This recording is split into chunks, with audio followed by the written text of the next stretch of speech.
I grew up in Longview, and there was a Bodacious, and guy down the road from me just happened to own one of them. He did catering, so he's like, hey, I'll pay you 35 bucks, you know, you come help me do this catering job. And I was like, man, I was 15, so I didn't have a job. This was 1987, 88. Did a couple catering jobs with him, which really my job was portee, come back and wash dishes. Did that through the last 2 years of high school, and was like, this isn't not what I'm doing. I went to the Air Force, and so got out of the military, so I started doing industrial insulation. Did that for about 6 weeks, and was like, hell no, you know, this sucks. I mean, this really sucks. Went to school to be a PE teacher.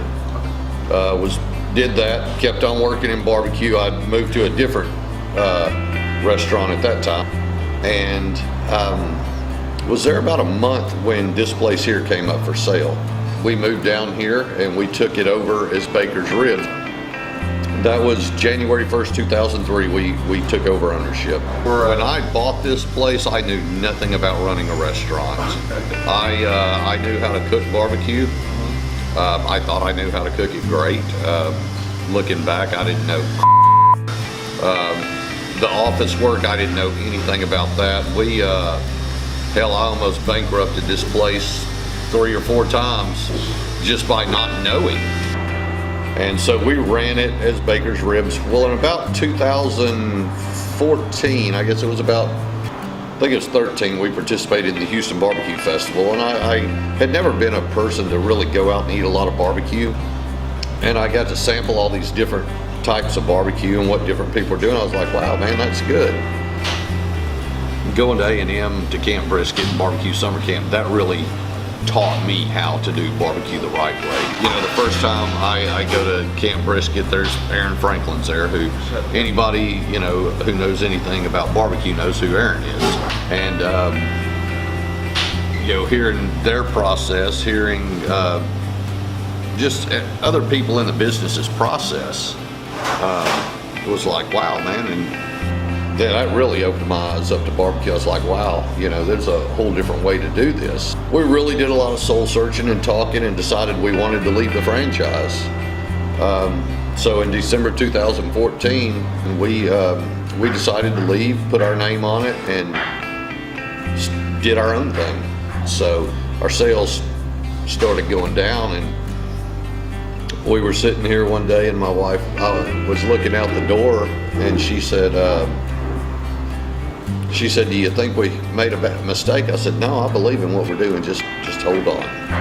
About a month later, Allison Cook walked in, and she enjoyed what we were doing, and she told me, she said, I'm going to eat everything on your menu.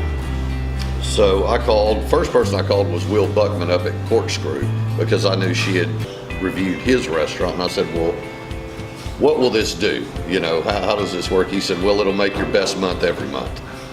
I said, well, we need that, you know, especially right now.